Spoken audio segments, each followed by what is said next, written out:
안녕하세요. 저는 40대 중반 여성으로 최근 남편과 이혼했어요. 여러분들도 아시겠지만 결혼이라는 게 하는 것도 어렵지만 유지하는 건 더 어렵잖아요. 저 역시 결혼 생활 15년 동안 크고 작은 트러블이 있었는데 그래도 이제 중학생이 된 아들을 키우면서 남들도 다 이렇게 살겠지 하는 안일한 생각으로 그냥 하루하루 꾸역꾸역 살아왔던 것 같아요. 아무래도 결혼한 지 10년이 넘으면서 자연스레 남편이랑 사이의 애정은 사라졌지만 그래도 함께 산 정이라고 해야 할까요? 나 아니면 이 사람 누구랑 살겠어 하는 어리석은 생각도 괜히 했던 것 같네요. 그러면서 처음에는 이혼하면 큰일 나는 줄 알고 속상한 일이 있어도 꼭 참고 아들만 생각하면서 가정은 지켜야 한다는 생각으로 참고 참았는데 날이 갈수록 남편의 행태가 괘씸해지니 더 참았다가는 제 인생이 송두리째 흔들릴 듯 했습니다. 그래서 이혼했는데 결과적으로 정말 잘한 선택이란 생각이 들어요. 그래도 좋은 일은 아니기에 가족이나 친구들에게 말하는 건 한계가 있어 고민하다가 평소 즐겨 듣던 이곳에 사연을 보내봐요. 부디 많은 분들이 귀담아 들어주셨으면 좋겠고 혹여 저 같은 상황에 놓인 여성분들이 있다면 너무 겁내지 마시고 저지르라고 말씀드리고 싶네요. 서두가 길었죠? 그럼 지금부터 제가 이혼을 결심한 이유와 그 과정에 대한 이야기를 시작해 볼게요. 저랑 남편은 같은 직장에서 만나 2년 정도 비밀 사내 연애를 했어요. 저는 남편보다 먼저 그 직장에 다녀서 횟수로 10년이 거의 다 되어가고 있었는데 경력직으로 새로 들어온 남편이 그때는 너무 젠틀하고 매너가 좋아 보여서 호감이 가더라고요. 그러던 찰나 남편도 제가 마음에 들었는지 회식 후에 둘이서 따로 술 한잔씩 하는 날이 늘었고 남편이 사귀자고 고백을 해서 사귀게 됐답니다. 그러다 언제까지 이렇게 비밀로 사귈 순 없다고 생각이 들었고 서로 나이도 찰 만큼 찼다고 생각해서 30대 초반에 결혼을 했어요. 남편이랑 결혼하고 나니 매일같이 일어나 출근하고 퇴근하면 또 만나서 같이 집으로 오는 생활이 되더라고요. 물론 처음에는 신혼의 콩깍지가 씌어서 너무 좋았어요. 매일 사랑하는 사람과 일상을 공유하고 서로 아는 사람들도 많이 겹치니 회사 일도 다 알고 자연스레 이야기할 것도 많잖아요. 그런데 그것도 잠깐이지. 사람이 오래 가려면 적당한 거리를 둬야 한다고 매일같이 남편이랑 일상을 공유하는 게 점점 답답해졌습니다. 굳이 비밀을 만들어야 하는 건 아니지만 서로 모르는 게 없이 다 알고 있으니까 이건 뭐 각자의 사생활이 전혀 없는 겁니다. 그래서 친구들이 남편이랑 한 회사 다니니까 좋겠다고 하면 그리 좋은 것만도 아니라고 말하고 다니던 때였어요. 그러다 제가 임신을 하게 됐는데요.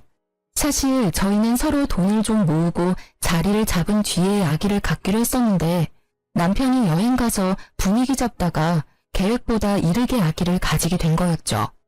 그렇다 보니 처음에는 너무 당황스러웠는데 그래도 우리가 엄마 아빠가 된다니 너무 설레고 떨려서 가슴이 벅차오르더라고요. 그래서 둘이서 정말 우리 아기 잘 키워보자고 다짐도 많이 했답니다. 다행스럽게도 회사 복지가 어느 정도 잘 되어 있어서 저도 아기 낳고 육아휴직도 최대한 쓸 수 있었고 평소 제가 오래 다닌 사원이다 보니 여러 가지 단축근무 등 임산부 시절에 쓸 수 있는 법적인 것들도 다 지켜주셨어요. 그렇게 아기를 낳고 1년여간의 육아휴직 기간을 거쳤는데 막상 아기를 키우다 보니 1년의 시간이 참 빠르게 흐르더라고요. 저는 일하는 게 버릇이 되었기 때문에 아기가 너무 이쁘지만 한편으로는 빨리 복직해서 일을 하고 싶었어요. 그런데 보수적인 남편이 이렇게 어린 아기를 어린이집에 맡기고 어떻게 일을 다니겠냐면서 회사를 그만두고 아기 키우는 데에 전념했으면 좋겠다고 말을 하더라고요. 결국 10년 넘게 다닌 회사를 그만두라는 건데 고민이 됐어요. 그래서 일단 해보는 데까지는 해보겠다고 하고 아기를 어린이집에 맡기고 워킹맘을 시작했었죠. 그런데 막상 어린이집에 보내니까 아기가 너무 어려서 그런지 이런저런 감기와 질병에 너무 많이 걸리는 겁니다. 그러다 보니 어린이집을 제때 보내지 못하는 상황이 생겼고 자연스럽게 남편 대신 제가 상사 눈치를 보면서 반차나 연차를 내는 상황이 반복되더라고요. 평소 책임감이 강해서 일 잘하고 꼼꼼하다는 평가를 받던 저였는데 일하다가 아기 보러 뛰어가는 상황이 계속되니 일에 집중도 안 되고 동료들 눈치도 보이고 제가 생각해도 이건 좀 아니다 싶었어요.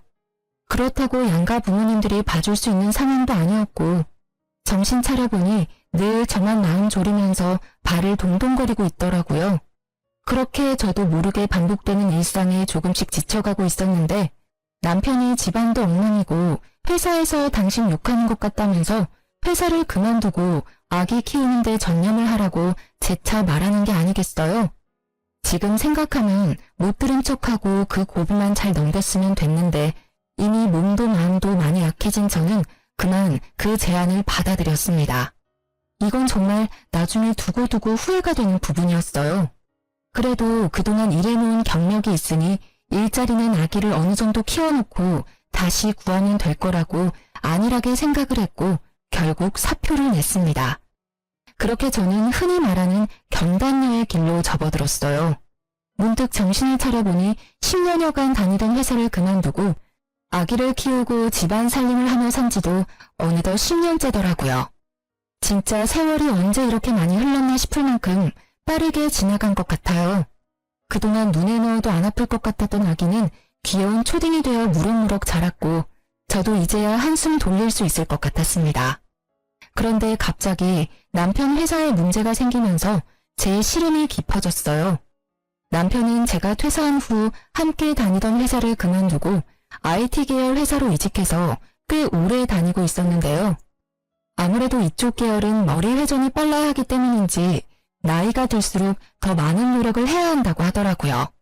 남편도 마찬가지여서 점점 젊은 직원들은 치고 올라오는데 본인은 젊을 때 감각이 안 나오니까 성과는 없지 상사 눈치 보랴 밑에 직원들 눈치 보랴 회사에서 매일 어려움을 겪는 것 같았습니다.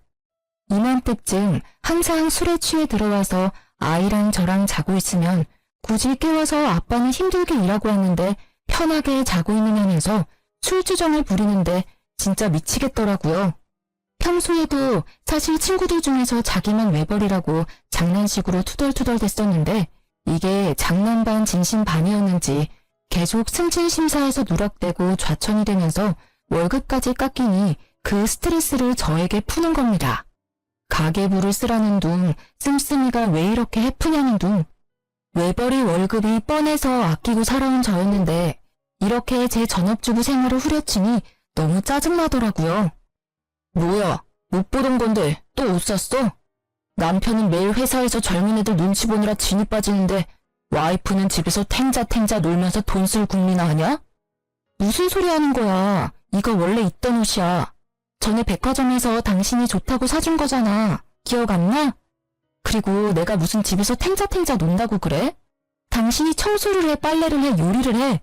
나 없으면 여기 마구간이야. 당신 일하느라 힘든 건 아는데 그렇다고 그걸 나한테 풀면 안 되는 거 아니야? 아, 됐어. 집에서 노는 네가 뭘 알겠어.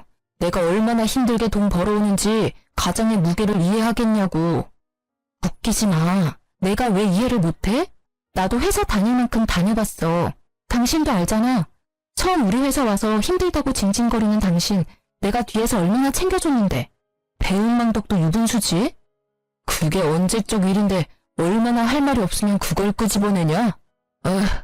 장도 마트 가서 직접 봐오면 되지 맨날 택배 시켜서 이거 택배비 다 돈 나가는 거 아니야. 사람이 왜 이렇게 씀씀이가 해퍼? 그리고 여기 빈방에 전기는 왜 안 꺼? 전기세가 한두 푼이야? 뭐라는 거야. 일주일에 딱 2번 장 보는데. 그것도 무료 배송이야. 심지어 다 당신 먹고 쓰고 필요한 것만 골라서 사는 건데 그거 가지고 그렇게 못 잡아먹어서 안달이니? 내가 얼마나 알뜰하게 사는데 나한테 쓰는 돈 하나도 없어. 요즘 이렇게 사는 아줌마 한 명도 없어. 이거 왜 이래? 그리고 그 방의 전기는 당신이 나오면서 안 끈 거잖아. 따박따박 말대꾸 좀 하지 마. 머리 아프니까 앞으로는 가계부를 써. 그거 보고 당신이 알뜰한지 씀씀이가 해픈지 내가 판단할 테니까. 무슨 여자가 가계부도 안 쓰고 살림을 한다고? 어휴. 순간 너무 기가 막히고 어이가 없더라고요. 말문이 턱 막혀서 아무 말 없이 남편을 노려보고 있으니 남편이 잘하라고 제 어깨를 툭 치면서 출근을 하는데 진짜 아들만 아니었으면 머리를 한 대 쳤을 겁니다. 초등학교 6학년 아들이 아빠 왜 저러냐면서 엄마 마음에 담아두지 말라고 다정하게 위로해주는데 순간 훌쩍 큰 아들이 대견하면서도 남편 놈에게 당한 수모가 잊혀지질 않아 괴롭더라고요. 정말 남편 월급 쪼개고 쪼개서 살림을 하고 아이 학원도 보내고 또 회사 다니면 항상 깔끔해야 한다고 생각을 하는 터라 돈 없어도 모아둔 돈으로 제 옷은 못 사도 철마다 남편 옷은 새로 사서 입혀보내고 그랬거든요. 오랜만에 만난 친구들이 유행 지난 옷을 입고 다니고 포인트 적립이나 할인 쿠폰에 집착하는 저를 보면서 많이 변했다고 예전에 그 멋쟁이는 어디 갔냐고 탄식해서 좀 마음이 쓰라렸지만 그래도 우리 가정을 위해서 내가 아끼는 거니까 나는 어떤 말을 들어도 괜찮다고 스스로 위로하고 그랬어요. 그런데 이런 제 노력은 하나도 알아주지 않고 혼자 돈 번다고 유세를 떠는 남편을 보니까 일하느라 힘들어서 그렇다고 이해하고 넘어가기에는 저도 사람인지라 너무 짜증나고 화가 나더라고요. 그래서 너무 기분이 나빠서 재취업을 하려고 알아보기 시작했습니다. 아이도 많이 컸고 남편 회사 일이 그렇게 안 풀린다는데 저라고 언제까지 집에 있을 생각은 없었거든요. 그런데 사람 일이라는 게 뭐든 제 마음대로 되는 건 아니잖아요. 예전에 다녔던 경력이 있으니까 웬만하면 다 될 줄 알고 여기저기 이력서를 냈는데 조건이 좋은 곳은 전부 제 나이와 오랜 경단 기간을 아쉬워하며 탈락을 통보했어요. 그래서 눈높이를 낮춰서 작은 회사에도 이력서를 냈는데 서류는 붙어도 이상하게 면접에서 떨어지기 일쑤더라고요. 한창 회사 다닐 때는 정말 자신감 있고 적극적인 성격이었는데 저도 모르는 사이 10년 넘게 살림만 하면서 주눅이 들었나 봐요. 그렇게 자꾸 떨어지다 보니 가뜩이나 떨어진 자존감이 아주 땅을 지나 지하 수백 미터로 쿵 처박혔습니다. 정말 내가 왜 이렇게 됐지? 옛날에 당당하게 회사 다니면서 동료들이랑 주고받던 대화도 그립고 작지만 소중했던 월급도 그립고 제가 전업주부로 살아왔던 날들이 모두 후회스러운 건 아니지만 되돌릴 수 있다면 회사를 그냥 다녔을 것 같다는 생각이 들더라고요. 그런데 이런 제 마음도 모르고 남편은 위로와 응원을 해주기는커녕 매일 퇴근하고 돌아와서 저를 들들 볶는 겁니다. 이력서 썼어? 어디 냈어? 리스트 뽑아봐봐. 무슨 리스트를 뽑아. 그냥 3-4군데 내봤는데 아직 연락이 없네. 기다려봐야지 뭐. 당장 취업될 거라고는 생각 안 했어. 아, 답답한 소리 한다. 3-4군데 내서 연락이 없으면 30-40군데는 넣어봐야지. 연락 없다고 이렇게 기다리고만 있을 거야? 그래서 어떻게 취업을 해? 왜 이렇게 사람을 들들 볶아 진짜? 당신 너무한 거 아니야? 나도 취업 잘 안 돼서 우울하고 힘들어. 근데 더 힘든 건 뭔지 알아? 남편이란 사람이 이렇게 나를 업신여기는 거야. 마음 약한 소리 좀 그만해. 언제까지 그렇게 온실 속 화초처럼 살 거야? 밖은 야생이야 야생. 내가 당신 잘 되라고 그러는 거지 못 되라고 그러는 거야? 충고해주는 거 잘 들어야 회사 생활도 잘하지. 그래서 뭐 어떤 충고를 해줄 건데? 이런데 알아봤어? 내가 지나가다 보니까 일자리 박람회가 많더라고. 구청이나 시청에서 당신처럼 취업 못하는 사람들 집에서 놀지 말고 일하라고 이렇게 많이 정보를 주는데 이런 거 하나도 안 알아봤지? 나처럼 세세하게 알아봐주는 남편 있는 줄 알아? 고맙게 생각해. 이건 노인 일자리 박람회잖아. 내가 노인이야? 이게 세세하게 알아봐주는 거야? 됐어. 내가 알아서 해.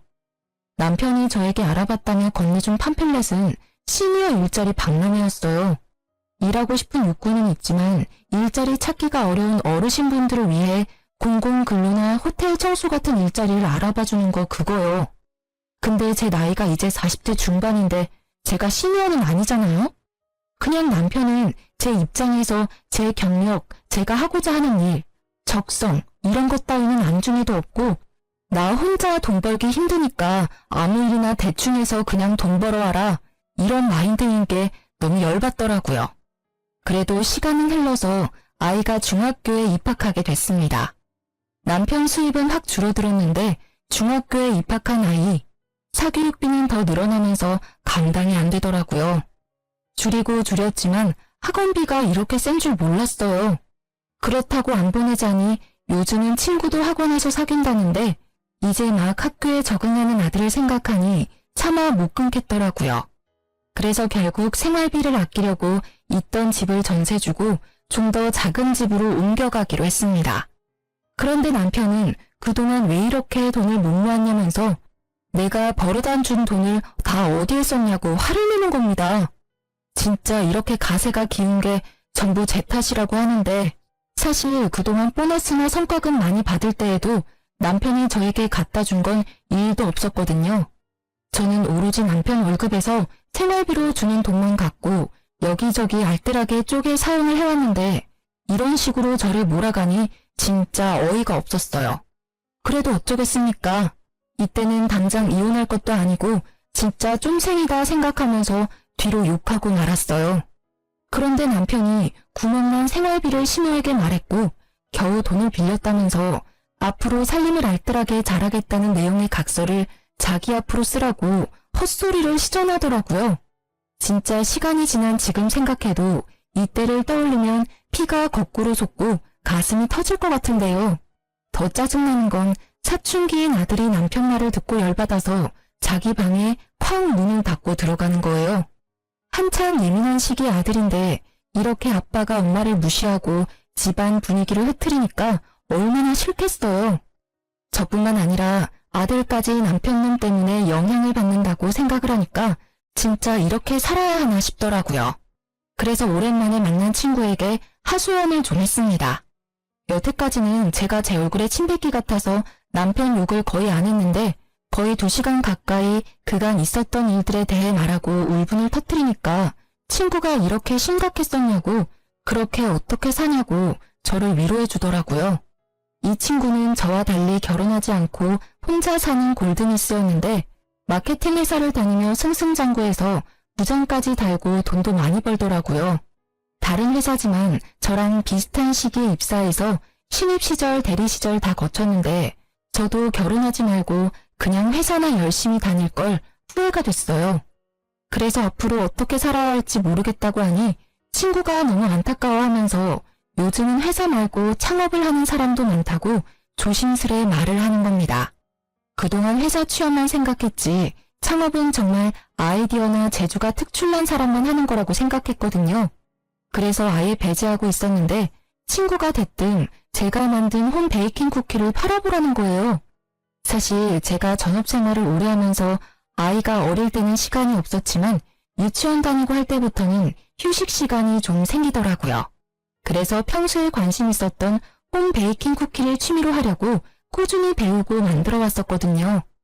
평소에 제가 먹거나 아이랑 남편 챙겨주고 나서 남은 것들은 예쁘게 포장해서 친구들 선물로 주고 이웃들에게도 나눠주고 시댁이랑 친정에도 보내는 등 다양하게 활용을 했었어요.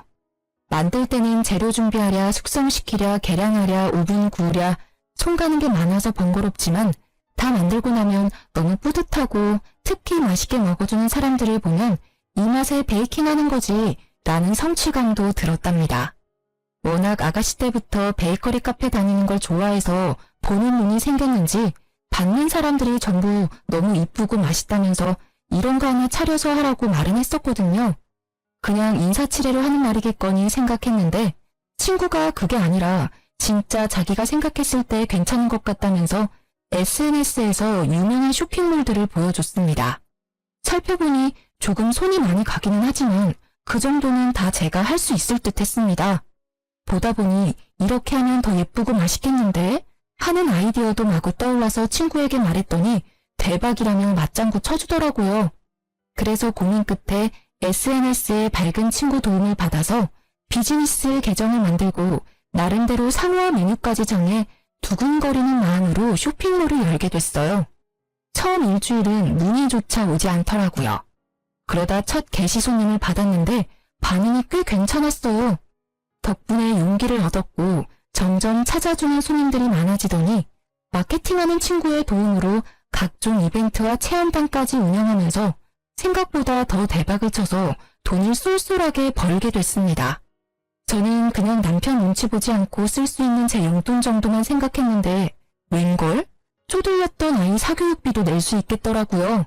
이때부터는 재료 사고 포장하고 발송하는 값에 제 인건비까지 더해도 훨씬 많이 남는 장사라 진짜 이 맛에 창업하나 보다 했습니다.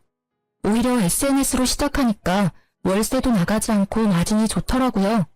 그래서 주문이 밀려도 힘든 줄도 모르고 밤을 새가면서 물량을 맞추고 손님들 리뷰에 답까지 달아주면서 열심히 했어요. 정말 오랜만에 집에서 살림만 하던 제가 열정을 가지고 저만의 일을 시작한 거라 너무 즐겁고 행복했습니다. 진짜 돈이 문제가 아니라 무너진 제 자존감이 다시 세워지는 기분이 들어서 정말 좋더라고요. 저를 도와준 친구도 너무 잘 됐다면서 얼굴이 너무 좋아졌다면서 절대 그만두지 말라고 용기를 주더라고요. 까탈스러운 사춘기 아들 녀석도 제가 밤새 일하는 걸 보면서 힘들면 하지 말라더니 제가 너무 행복해하니까 엄마가 좋으면 자기도 좋다고 저를 꼭 안아주는 게 아니겠어요. 하지만 양치가 있으면 음지도 있는 법이죠. 정말 아이러니하게도 그렇게 일하라고 떠밀던 저희 남편은 제가 일하는 걸 탐탁치 않게 여기더라고요. 요즘 저녁이 아주 맨날 배달이네. 돈이 남아 도나 봐. 요즘 단체 주문이 좀 들어와서 밥할 시간이 없어서 그래. 이번 주만 넘어가면 괜찮을 거니까 내가 그때 맛있는 거 해줄게. 당신이 돈을 벌면 얼마나 번다고 밥할 시간이 없대. 그래봤자 푼돈이잖아. 누가 보면 돈 꽤나 버는 줄 알겠다. 무슨 말을 그렇게 해? 당신이 관심 없으니 몰라서 그렇지. 나 꽤 벌어. 내가 요즘 당신한테 애 학원비 밀렸으니까 붙여달라고 하는 거 봤어? 다 내가 내고 있어. 당신 입고 있는 그 와이셔츠랑 바지 그거 새 거잖아. 다 내 돈으로 사서 입혀주는 거야. 알고 말해. 됐어. 그냥 반쪽 가지고 장난칠 시간에 근처 빵집이라도 취직해서 정상적으로 좀 살아. 이게 뭐야? 집꼬라지하고는. 뭐 인정합니다. 혼자 모든 걸 하니까 집안일이 어려워지긴 했어요. 그런데 누구나 처음에는 일과 생활을 조율하는데 적응하는 기간이 필요하잖아요. 진짜 갓사업 시작해서 열심히 하려는 사람한테 초치는 것도 아니고 그렇게 일해서 돈 벌어 오라고 하더니 돈 번다고 하니까 집안일 열심히 하라는데 어이가 없었어요. 정말 나랑 한번 제대로 싸워보자는 건가 싶기도 하고 제가 뭘 해서 얼마나 버는지 관심은 1도 없으면서 반죽 가지고 장난치지 말고 빵집에라도 취직하라면서 정상 비정상 운운하는 남편을 보니 한심하더라고요. 그래도 남편은 늘 꽉 막힌 사람이었으니까 제 기준이 낮아서 그런지 몰라도 이때까진 그냥 참을만 했어요. 그런데 오랜만에 만난 가족 행사에서 시누이를 만났는데 남편 놈이 지 누나라고 제 이야기를 많이 했나 보더라고요. 어처구니 없게도 신우까지 저를 약올리는 말들을 서슴없이 하는 겁니다. 옳게 요즘 일하느라 바쁘다면서? 아, 네 형님. 그냥 소소하게 일하고 있어요. 아직 처음이라 힘들긴 한데 그래도 재밌어서 할만해요. 이 일이 재밌으면 되나? 그게 무슨 일이야? 동생 말 들으니까 돈 좀 번다고 집안일에는 손 놨다면서? 나도 일해봤는데 2가지 한 번에 잘하기 힘들어.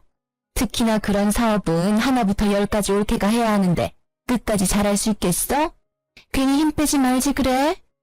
그게 무슨 말씀이세요? 저보고 일하지 말라는 거예요? 아유, 내가 옳게 걱정돼서 하는 말이야. 기분 나쁘게는 듣지 말고 사업은 뭐 아무나 하나? 요즘 개나 소나 다 사업한다고 창업한다고 하니까 옳게 귀가 얇아졌나 본데 다 그것도 한때야 한때. 형님, 저 지금 너무 열심히 잘하고 있어요. 응원까지는 안 바랄게요. 그냥 신경 쓰지 말아주셨으면 해요. 화났어? 아니 내 말은 솔직히 쭉 잘 되리란 보장 있어? 막말로 집에서 10년 넘게 애보던 여자가 사업한다고 날뛰는데 옆에서 지켜보는 가족들은 걱정이 되지. 이게 걱정하는 사람의 말이었을까요? 진짜 신우이만 아니었으면 머리채를 휘어잡았을 거예요.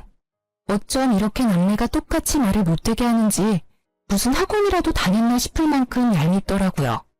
정말 100번 양보해서 신우이 말대로 사업한다고 하는 가족이 걱정되고 염려돼서 조언을 해줄 수는 있어요.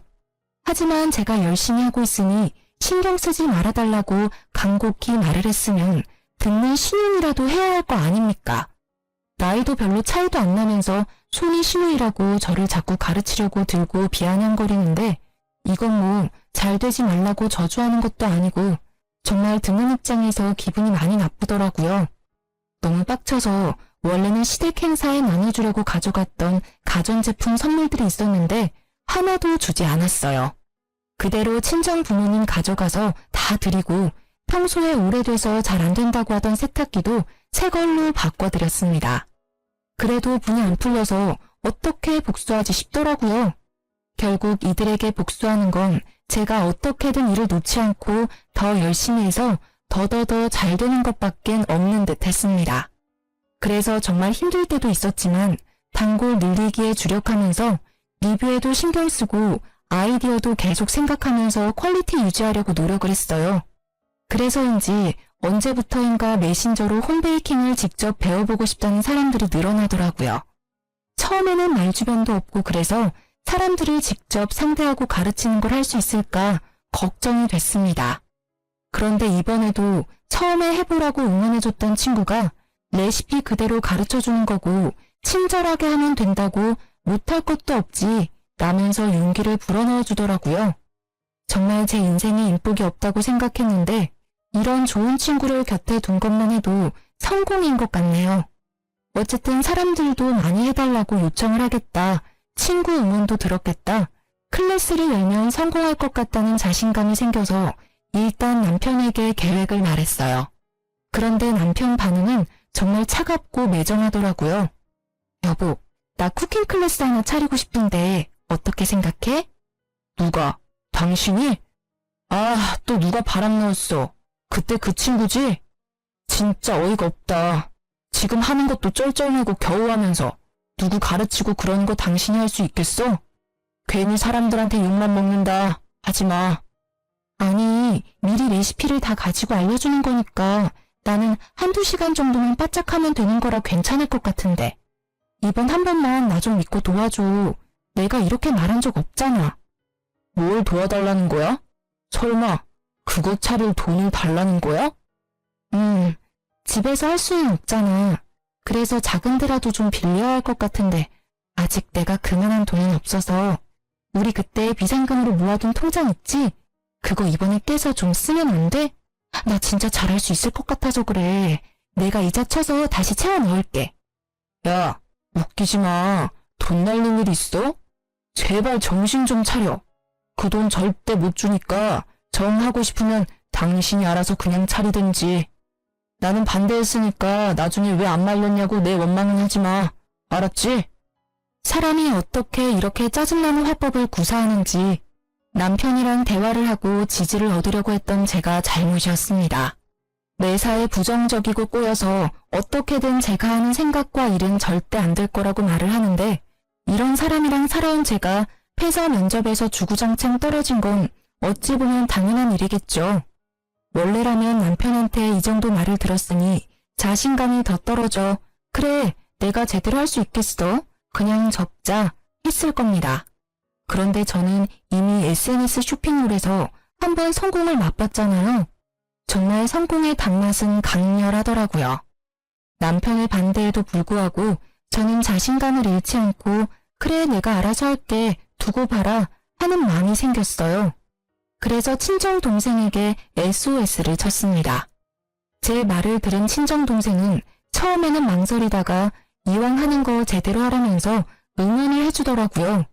정말 지금 생각해도 친정동생에게 감사할 따름이에요. 그렇게 결국 작은 동네 골목에 쿠킹 클래스를 열었고 원데이 클래스랑 창업반을 만들어서 홍보를 했어요. 이번에도 마케팅은 친구 도움을 많이 받았습니다. 확실히 제 생각처럼 수요가 많아서 대박이 났어요. 처음에는 제 베이킹 쿠키를 사가던 손님들이 주로 찾아왔는데 입소문이 나면서 기념일을 앞둔 사람들이나 실제로 베이커리 카페를 열고 싶은 분들이 찾아와 배워가고 어플에 좋은 후기를 써주시는 겁니다. 그걸 보고 전혀 모르는 분들이 찾아오기도 하고요. 전업주부 하면서 제가 살림을 했었잖아요. 특히 여성분들이 많이 배우러 왔었는데 생활에 필요한 꿀팁이나 알뜰한 비법 같은 걸 알려주니까 너무 좋아하시더라고요. 그러면서 저도 점점 손님들 대하는 게 편해지면서 친해지기도 하고 자연스럽게 인맥도 넓어져서 정말 큰 도움이 됐어요. 그분들이 친한 언니처럼 저를 대하면서 아는 사람을 또 데려와 주기도 하니까 제 생각보다 가게가 더 잘 됐습니다. 그렇게 1년 가까이 쿠킹 클래스를 운영했더니 다시 옛날에 살던 큰 집을 구해 갈 수 있을 정도가 됐어요. 물론 돈을 번다고 해서 제가 허투루 쓰지 않고 꼭 필요한 데만 쓰고 모았던 결과이기도 했죠. 어쩌면 오랜 주부 생활이 낳은 결과이기도 하겠네요. 아무튼 이렇게 제 쿠킹 클래스가 잘 되고 나니까 생각지도 않았던 일들이 벌어지기도 했습니다. 제 사업에 대해 비아냥거리던 남편 누나가 안 망하고 1년이나 계속 유지를 하니까 궁금했나 봐요. 한번 친구랑 같이 와서 배워보고 싶대서 그러라 했는데 괜찮아 보였는지 자기도 창업반에서 배우고 2호점을 차리면 안 되냐고 계속 떼를 쓰는 겁니다. 너무 황당하고 웃겨서 표정 관리가 안 되더라고요. 그런데 문제는 이뿐만이 아니었습니다. 가만히 있던 남편 역시 자기 누나가 하는 걸 보더니 자기는 그럼 셔터맨 하면 안 되냐고 하더라고요. 진짜 사람이 너무 기가 차면 말이 안 나오는 거 아시나요? 무슨 소리 하는 건가 뇌가 잠시 정지되어 쳐다만 보고 있었어요. 그럼 부끄러움이라도 좀 느낄 줄 알았는데 전혀 아니었습니다. 생각해보니까 나 회사 곧 잘릴지도 모르잖아. 그런 회사 불안해하며 다니느니 집안일 하면서 내조하는 게 더 낫지 않을까 싶어서. 당신도 혼자 살림하고 일하기 힘들었잖아. 나 도우미 쓰고 있었어. 몰랐어? 아무튼 지금 한 말 진심이지? 그럼 당신도 가계부 쓰고 살림 제대로 해. 가계부는 내가 매일매일 퇴근해서 확인할 거고 당신처럼 나도 배달음식 질려서 못 먹겠어. 매일 저녁에 12첩 반상해서 차려줘. 나 한 번 입은 옷도 못 입으니까 매일 세탁해서 다려놔주고. 애 숙제랑 학원 픽업까지 구멍내는 스케줄 없게 해줘. 할 수 있겠어? 그게 뭐 어렵다고. 집에서 놀면서 다 할 수 있는 일이지. 할게. 콜. 너무나 뻔뻔하게 구는 남편을 보니 기가 막혔습니다. 자존심이고 뭐고 하나도 없는 사람처럼 굴더라고요. 정말 이게 내가 알던 그 남편이 맞나 싶고 한편으로는 어디 한번 너도 당해봐라 싶었습니다.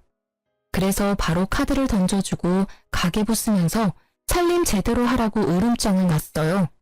처음 1, 2주일은 제가 일하고 돌아오면 진짜 장 봐서 뭘 보고 했는지 정체 모를 퓨전 요리들을 만들어 놓고 세탁방에 가서 옷도 세탁해서 오고 그러더라고요. 저는 집에 오면 진짜 손 하나 까딱 안 했습니다. 잘 됐다 싶어서 남편한테 다 시켜먹었어요. 그리고 가계부 쓴 거 보자면서 아주 매일 저녁 쥐잡듯이 남편을 들들 볶았습니다. 남편이 저한테 했던 거 그대로 돌려준 거였는데요. 처음에는 툴툴거리던 남편도 자기가 여기서 성질내면 저한테 했던 일들이 잘못된 일이라는 걸 시인한다고 여겼는지 꾹 참고 괜찮다면서 이 정도야 뭐 하면서 저한테 모든 걸 맞춰주는 것 같더라고요. 그래서 뭐 살 때도 저한테 허락받고 사라고 더 압박했습니다. 욱하는 거 참는 남편 보는 게 너무 재밌더라고요. 이런 줄도 모르고 셔터맨 하겠다고 한 거냐면서 속으로 고소했어요. 그런데 이런 생활도 잠시뿐이었습니다. 제 앞에서 머리 조아리며 수긍하던 남편이 언제부터인가 살림을 제대로 하지 않고 밖으로 나가놀기 시작하는 겁니다. 자기는 할 만큼 했다면서 제가 돈을 그렇게 벌고 자기가 살림을 다 하는데 이 정도도 못 쓰냐면서 제가 준 카드로 옷이며 지갑을 사고 유흥비를 막 쓰더라고요. 대체 어디까지 가나 두고 보자 했더니 가계부도 없고 결국에는 제가 절대 쓰지 말고 비상금으로 두라고 했던 퇴직금으로 저 몰래 외제차까지 뽑아서 다니는 게 아니겠습니까?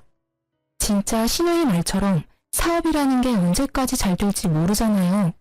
그래서 남편 퇴직금은 아이를 위한 비상금으로 두고 싶었는데 저만 믿고 홀라당 그걸 써버렸으니 진짜 어이가 없었어요. 저는 전업주부에도 절대 이렇게 돈을 안 썼거든요. 그래서 더는 지켜보기 힘들어서 남편에게 각서를 쓰라고 했습니다. 당신 살림 시작하면서 뭐라고 했어? 어려운 일 아니라며 잘할 수 있다며.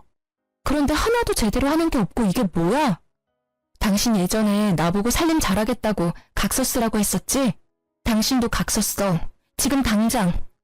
아, 그만 좀 해. 자존심 상해서 진짜. 돈 번다고 유세 좀 부리지 말라고. 유세? 나는 당신한테 받은 그대로 해주는 거야.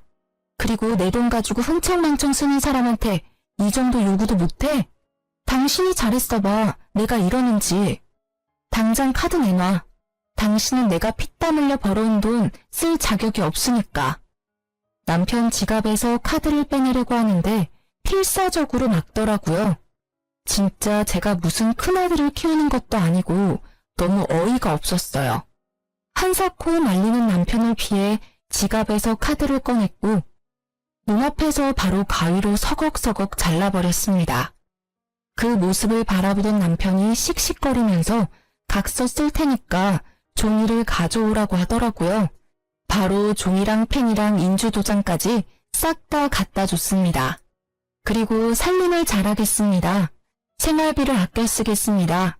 아내에게 대들지 않겠습니다 등등 머릿속에 떠오르는 대로 불러줬고 몇 번 자존심 상했는지 멈칫멈칫하긴 했지만 남편도 불러주는 대로 곧잘 쓰더라고요. 저는 속으로 푹 웃으면서 그 모습을 동영상으로 찍었습니다. 남편은 열받아서 그런지 제가 찍는 모습도 모르는 것 같았어요.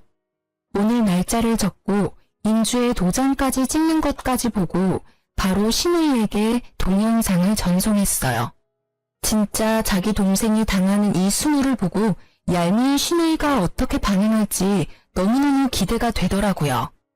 아니나 다를까 바로 전화가 바리바리 쏟아졌습니다. 여보세요? 네, 형님. 동영상 잘 보셨어요? 옳게. 아무리 그래도 남편인데 이게 뭐야?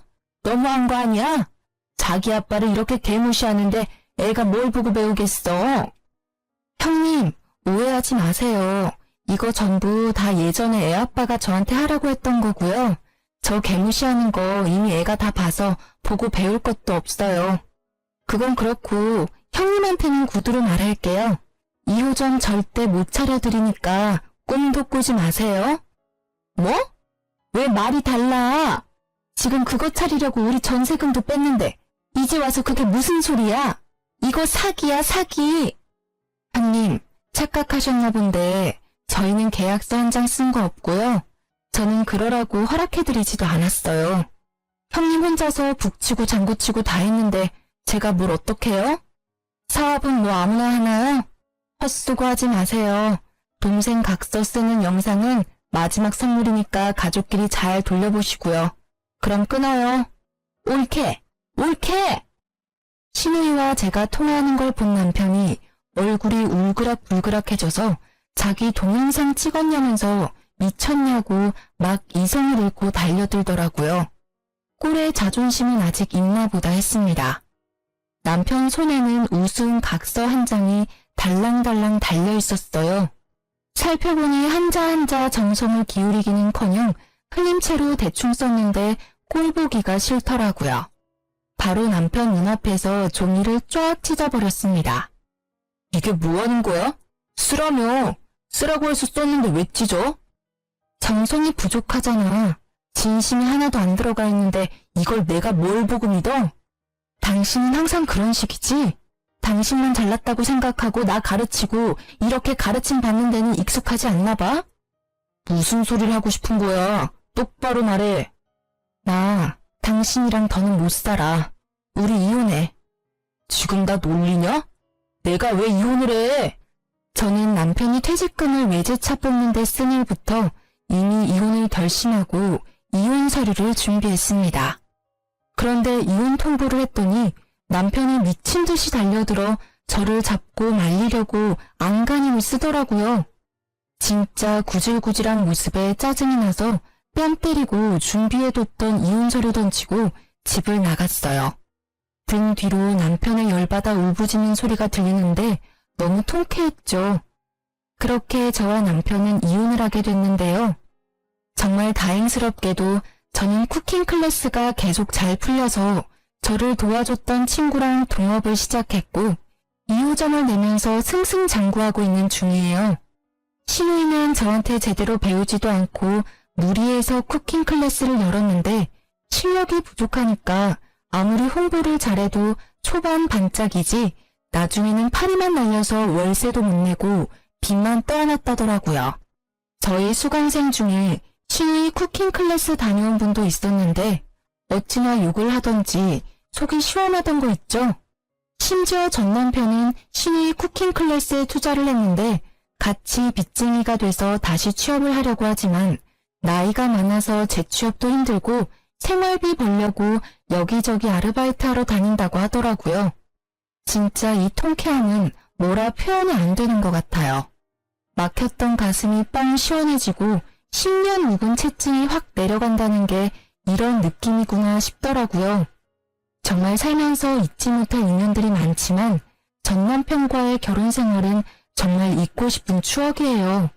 생각해보면 남편 말을 듣고 회사를 그만둔 것부터 꼬여버린 실타래가 아니었나 싶기도 한데요.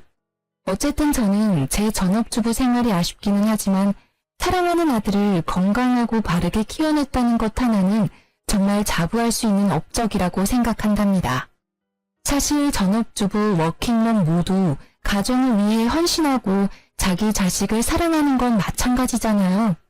그런데 이런 노고를 몰라주고 깎아내리기 바쁜 남편은 도저히 참을 수 없는 치욕이었습니다. 이제라도 그 수치감에서 벗어나게 돼서 다행이고 앞으로는 정말 주체적으로 제 삶을 살아갈 거예요. 사랑하는 아들과 으쌰으쌰 하면서 지내보겠습니다. 그럼 지금까지 제 이야기를 들어주셔서 감사해요. 여러분들도 더 밝은 내일을 사시길 바라겠습니다.